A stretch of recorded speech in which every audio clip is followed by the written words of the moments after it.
What happens when one of Hollywood's most intense, no-nonsense actors goes head-to-head with a morning show host who thinks he can play hardball?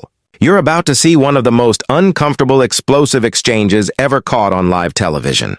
And trust me, you won't believe how this one spirals. Make sure to subscribe and drop a comment below, because what Tom Hardy does here is nothing short of legendary. So picture this: Tom Hardy sitting across from George Stephanopoulos on Good Morning America. He's there to promote his new film, but from the very start, you can feel the tension. Hardy's dressed simply in his trademark black jacket, his expression calm but unreadable. There's a flicker in his eyes, though, a quiet warning that he's not in the mood for games. "Tom, thanks for joining us this morning," George begins with that familiar, polished smile. "Your new film is getting rave reviews, but I want to start with something else." Hardy shifts slightly, jaw tightening just a bit. "Sure, George. What's on your mind?" "There's been some controversy around your comments about method acting and mental health," George says. "Some critics think you've been irresponsible in how you approach your craft." You can see the shift in Hardy's face instantly. His eyes narrow, his posture straightens. The temperature in the studio seems to drop. "Irresponsible?" Hardy repeats, his tone calm but razor-sharp. "That's an interesting word choice, George. Care to elaborate?" George leans forward, trying to look confident. "Several mental health advocates have criticized your interviews where you discuss diving deep into dark psychological spaces. They say you're glamorizing dangerous behavior. And you agree with them?" Hardy asks, his accent thickening slightly as his irritation surfaces. "I'm asking the questions here, Tom," George says. "What would you say to parents who are concerned about young actors following your example?" There's a long, tense silence. Hardy just stares at him, stone still. "The audience doesn't dare breathe. Parents should be concerned," Hardy finally says. "Concerned about morning show hosts who do zero research before ambushing their guests with half-baked gossip." George's smile falters. "Tom, I don't think that's fair. We're just trying to have an honest conversation." "Honest?" Hardy lets out a quiet, humorless laugh. "If you wanted honesty, you'd have told my team about this line of questioning. You'd have done your homework instead of reading cue cards. But that's not what this is it?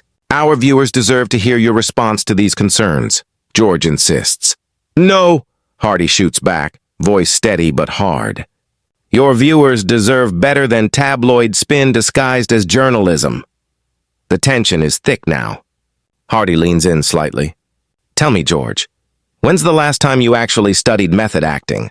Spoken to mental health professionals about the benefits of confronting difficult emotions in a controlled environment?" George looks rattled but tries to keep his composure. "Tom, I think you're being a bit defensive." "Defensive?" Hardy repeats, incredulous. "I came here at 5 in the morning to talk about a film I poured my heart into.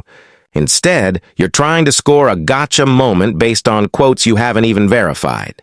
That's not defensive, mate. That's called having standards." "The quotes speak for themselves," George mutters. "Do they?"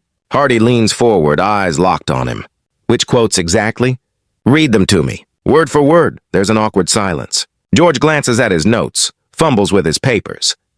"Well, there have been several interviews where you—" "Several interviews," Hardy interrupts. "But you can't name one. Not one journalist, not one publication, not one specific thing I said. Can you?" "I think we're getting off track here," George says, his voice tightening. "No, George," Hardy replies coolly. "We're finally on track. You accused me of being irresponsible, of endangering young actors, and you can't even tell me what I supposedly said. That's not journalism. That's character assassination." The camera catches George's discomfort. His confidence is slipping fast. "I have the information right here," he insists weakly. "Then read it," Hardy says. "Go ahead. Read the exact quote that's got you so concerned." George hesitates, flipping through his notes. A bead of sweat rolls down his temple. The specific quote isn't as important as the overall pattern of statements. "The specific quote isn't important?" Hardy cuts in, his voice rising slightly for the first time. "George, you've spent 5 minutes questioning my integrity over something you claim I said, and now the words don't matter?" "That's not what I'm saying." "Or then what are you saying?" Hardy presses, leaning back with that dangerous calm that always comes right before the storm, and in that moment, The room goes completely silent, because everyone watching knows George just lost control of his own interview. From where I'm sitting, George, it looks a lot like you brought me on this show under false pretenses, so you could ambush me with accusations you can't even clearly explain. The tension in the studio is suffocating now. You can see crew members exchanging nervous glances in the background, camera operators hesitating as if unsure whether to keep rolling or cut to commercial. George clears his throat, trying to regain control. Tom, let's talk about your new film. The character you play deals with... But Hardy cuts him off, voice steady and sharp. No, George, we're not done here. You just spent several minutes questioning my professionalism based on research you clearly haven't done. You owe your viewers an explanation. I think we should move on, George says, forcing a smile. I think you should answer the question, Hardy replies. You mentioned mental health advocates who supposedly have a problem with my methods. Name one, just one. Give me a single name of someone who's actually criticized my approach. George shifts in his chair. There have been several articles. Several articles, Hardy repeats, leaning forward slightly. But no names, no quotes. No real evidence. You're basing this on hearsay, and you don't even realize how dangerous that is. Hardy's tone drops lower, quieter, but somehow more commanding. George, do you understand what you're doing right now? You're damaging someone's reputation based on vague, unverified claims. You're doing exactly what you accused me of. That's not the same thing, George protests. Isn't it? Hardy fires back. You just told millions of viewers that mental health advocates think I'm irresponsible. You implied that parents should be worried about my influence. And yet, you can't provide a single shred of evidence to back it up. The camera catches George's growing discomfort. He's sweating now, fumbling with his notes. We have producers who research these topics, he says weakly. Your producers, Hardy repeats, almost pitying. Tell me, George, how long have you been in journalism? That's not relevant. I think it's very relevant, Hardy says evenly. Because whatever this is, it isn't journalism. It's gossip. Lazy, sensationalized gossip that gives real reporters a bad name. George's composure cracks. Tom, I don't appreciate your tone. And I don't appreciate being ambushed on live television, Hardy shoots back. I was invited here to talk about my work, not to defend myself against fabricated controversies you can't even substantiate. That's not hosting, George, that's entrapment. The audience is dead silent. Even the crew looks panicked now, waiting for someone, anyone, to cut to commercial. Tom, I think you're overreacting, George says carefully. Hardy's voice drops to a quiet, dangerous calm. Overreacting? You just accused me of harming young actors and being reckless with mental health. You implied I'm a bad influence, and you've done it without a single verified fact. How exactly would you like me to react? These are legitimate questions about celebrity responsibility, George insists weakly. Based on what? Hardy presses. Show me the study. Show me the expert opinion. Show me anything other than your producer's interpretation of something someone might have said about me. George glances at his notes again, stalling. The concerns have been raised in various media outlets. Various media outlets, Hardy echoes, almost laughing. George, do you hear yourself? You sound like a politician caught in a scandal. Sources say, reports claim. These are weasel words, mate. This is how people talk when they're making things up. I'm not making anything up, George snaps. Then prove it, Hardy challenges. Right now, on air. Give me one specific example of what you're talking about.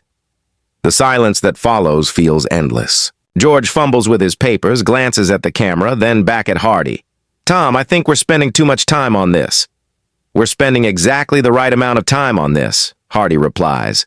You made serious accusations about my character and now you're trying to dodge accountability. That's not how this works. Nobody's dodging anything, George mutters. Then stop deflecting and answer the question. One name, one quote. One piece of real evidence, Hardy demands. George's voice trembles slightly. Our research team compiled information from multiple sources. Your research team compiled information, Hardy repeats slowly. That's not an answer, George. That's corporate damage control. You're hiding behind your producers the same way you're hiding behind these so-called critics. I'm not hiding behind anyone. Then take responsibility. Hardy says, eyes locked on him. Either admit you don't have the facts to back your accusations, or provide them. But stop trying to have it both ways. George glances off camera, clearly looking for help from the control room. Tom, he says finally, I think our viewers would rather hear about your new film. Hardy leans back, calm again, but his words cut like a knife. No, George. What your viewers deserve are hosts who do real research, who ask real questions, and who don't turn serious conversations into tabloid theater. They deserve journalists who can back up their questions with facts, not ones who hide behind weasel words and anonymous sources. Tom, George says tightly, you're being very aggressive here. I'm being precise, Hardy replies. There's a difference. You came at me with serious accusations, and now you're upset that I'm asking you to support them with actual evidence. That's not aggression, George. That's called accountability. The camera pans over the audience. Everyone's transfixed but uneasy, like they're watching something they weren't supposed to see. George clears his throat, trying to regain control. Let's try to have a productive conversation here. We could have had a productive conversation, Hardy says evenly, if you'd started with honest questions about my work instead of fabricating controversy for clicks. But you chose this approach, so let's see it through. George tries again, clinging to the last thread of authority. Tom, I understand you're passionate about your craft, but surely you can agree that celebrities have a responsibility when they talk publicly about sensitive topics. Hardy studies him for a long, silent moment before answering. His voice is low and deliberate. Absolutely, George. Celebrities do have a responsibility, just like journalists have one to their audience. Just like morning show hosts have a responsibility to prepare properly for their interviews. Just like major networks have a responsibility to uphold some basic standards of integrity. I think we maintain very high standards here, George says stiffly. Do you? Hardy leans forward slightly.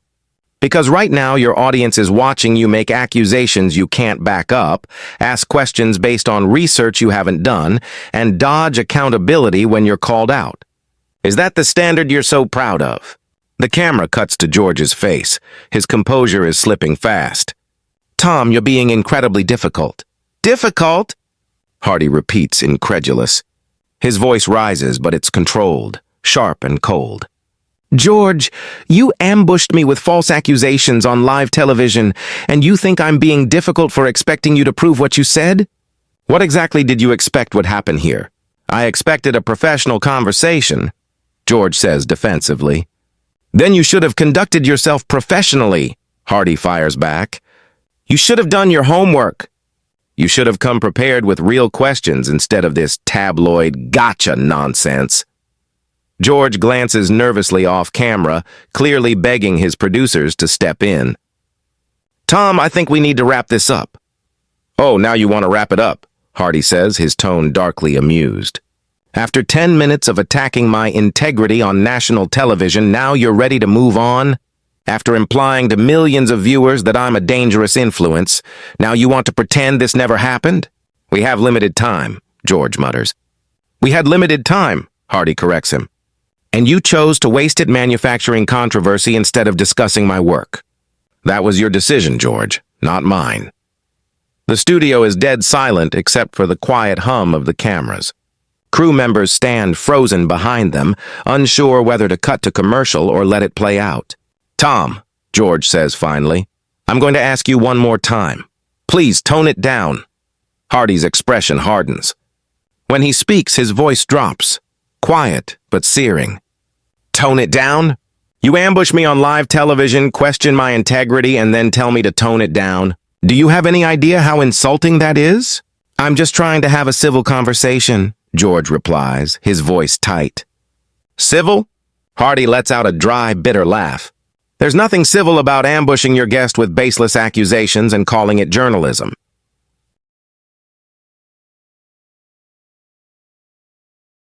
There's nothing civil, Hardy said sharply, about making claims you can't prove. Nothing civil about trying to destroy someone's reputation just to chase ratings. By now, Stephanopoulos was visibly sweating, his professional calm completely gone. Tom, That's not what this is about. Then what is it about? Hardy shot back. Explain it to me. Better yet, explain it to your viewers. Tell them why you brought me here under false pretenses. Tell them why you thought it was acceptable to make serious accusations without even doing basic fact-checking. Tell them why you think repeating gossip qualifies as journalism. We're just trying to ask important questions about celebrity influence, Stephanopoulos insisted weakly. No, Hardy said, shaking his head. You're trying to manufacture drama. You're trying to create a viral moment, not a meaningful conversation. And when you're caught, you hide behind vague phrases like important questions and public interest. The camera cut to Stephanopoulos, looking completely deflated. But Hardy wasn't finished. George, he said, leaning forward slightly, do you have children? That's not relevant. I think it is, Hardy replied evenly. Do you have children who might see this interview? Kids who might watch how you conduct yourself?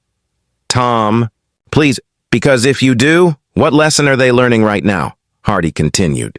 That it's okay to make accusations without proof?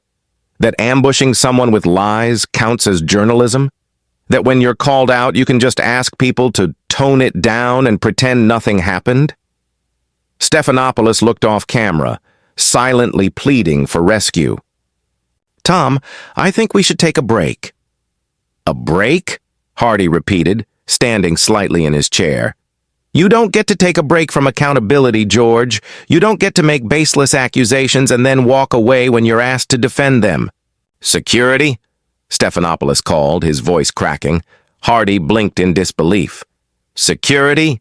You're calling security on me for asking you to back up your own questions with facts? Two guards began moving toward the set as Hardy shook his head. This is unbelievable. This is what modern journalism has become. When a reporter gets caught spreading misinformation, they call security instead of admitting their mistakes. Tom, you need to calm down, one of the guards said carefully. Calm down? Hardy replied, incredulous. I'm sitting in my chair speaking in full sentences, asking for evidence.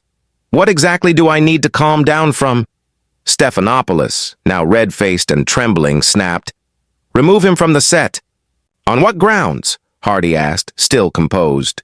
For expecting you to do your job? For demanding honesty on live television? As security moved closer, Hardy rose to his feet, slowly, deliberately. This is remarkable, he said, glancing around the studio. Absolutely remarkable. I came here to talk about my work, and I'm being escorted out for expecting basic journalistic integrity. He turned directly to the camera. Folks, this is what happens when you ask for accountability in modern media. Remember this moment. Then, without another word, Hardy walked off the set under his own power, leaving Stephanopoulos sitting frozen, papers trembling in his hands, the audience in stunned silence. The camera lingered for a few awkward seconds before the feed abruptly cut to commercial. What did you think of that exchange? Tom Hardy didn't just defend himself. He exposed the hollow, tabloid nature of modern morning television. Subscribe for more breakdowns of moments where celebrities stop playing the game and tell us in the comments which part of Hardy's takedown hit the hardest.